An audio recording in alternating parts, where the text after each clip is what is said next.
Hi guys, Alward here, your new favourite cardboard connoisseur. This one is dedicated to all the Dark Magician and White Forest players out there, specifically the Dark Magician players who were wanting to know this build and what I play in the TCG, so here we are. So this is, first of all, just the deck.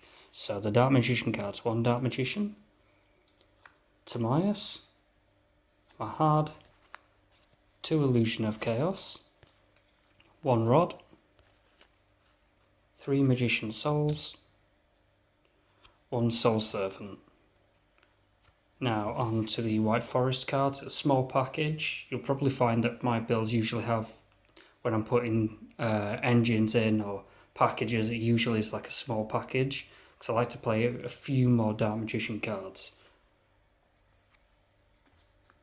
One Astella, two Elzert, one Rusia, one Sylvie, one Tales of the White Forest, one Woes of the White Forest.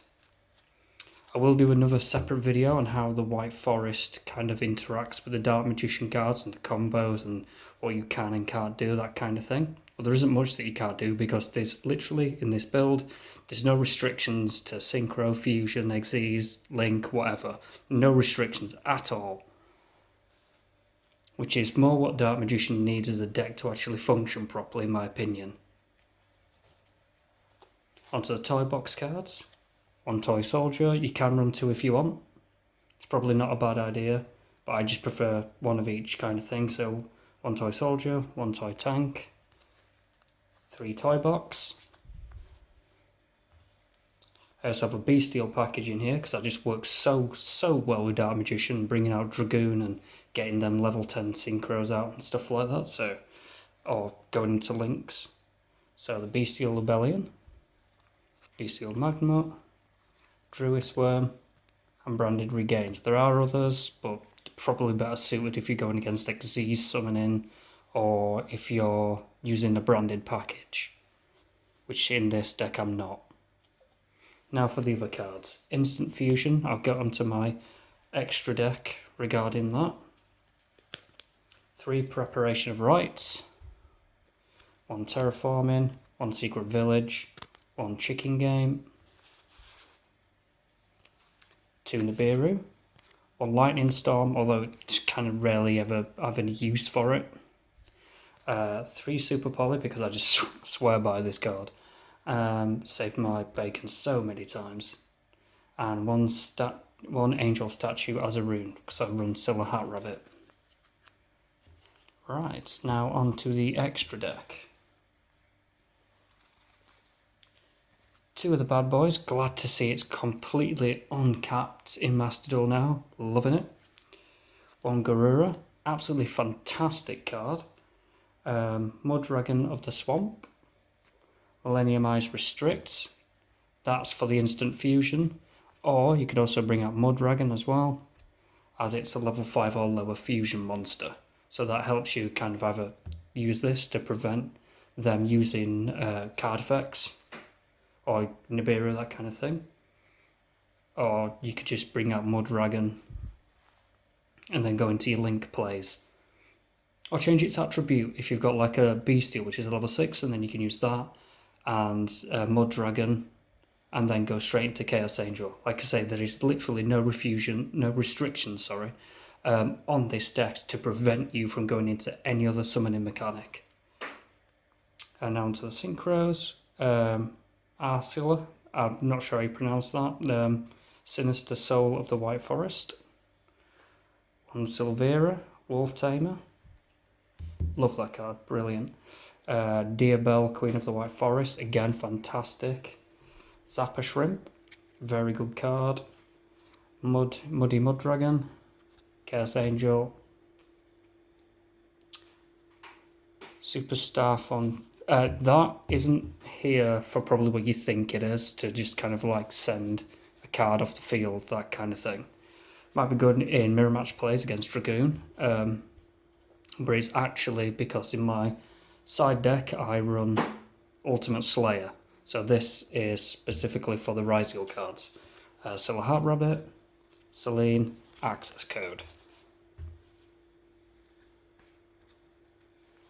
Now for the side deck, 1 Herald of the Arclight, because again cards that I'm using like this, Ultimates, it's all for Ultimate Slayer.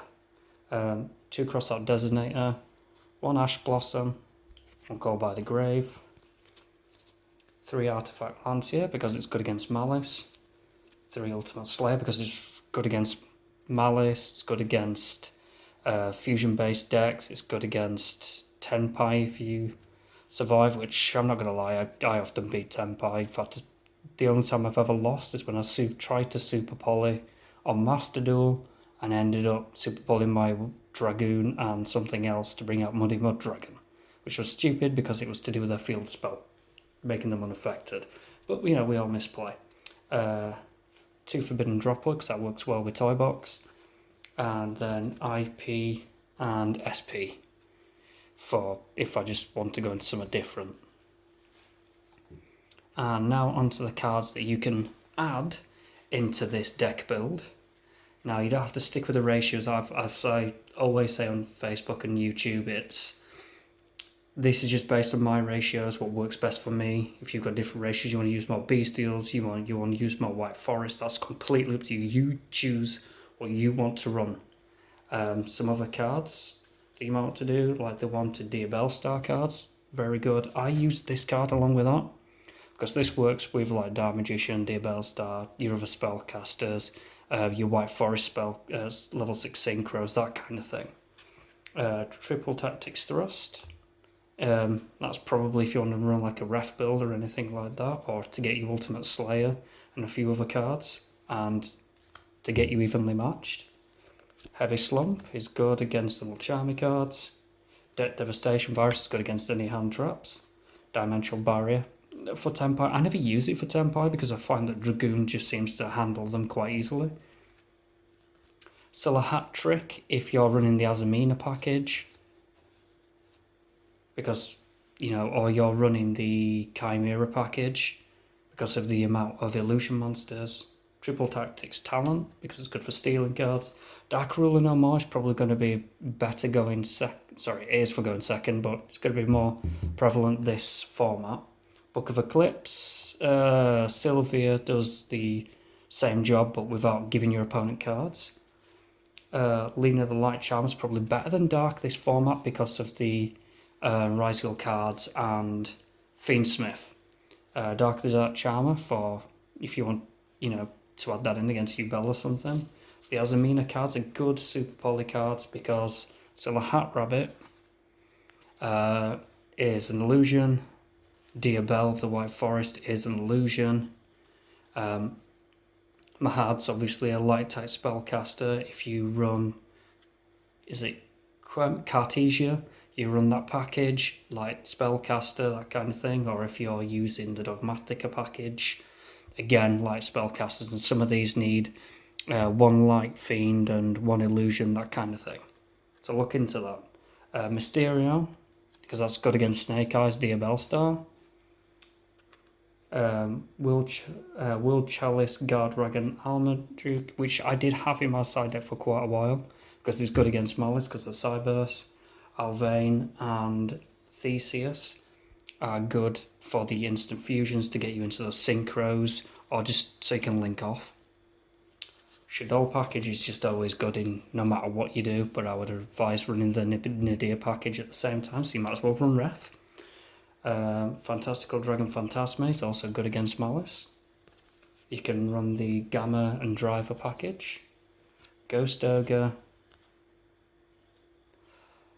I was going to put this in the Christmas video, but, you know, it's the only kaiju kind of card I have, barring Sphere Mode, which I forgot about until now. Effect Veiler and Rolling Lockbird for either using them or just basically because I'm running Crossout Designator to stop my opponent from doing it. Might add a Shifter in as well regarding that. And that's it, guys. Thanks for watching. Stay tuned for the next video, which I'll be doing test hands and telling you how to actually use and utilise the White Forest alongside Dark Magician. So stay tuned, like, subscribe and all that fun stuff.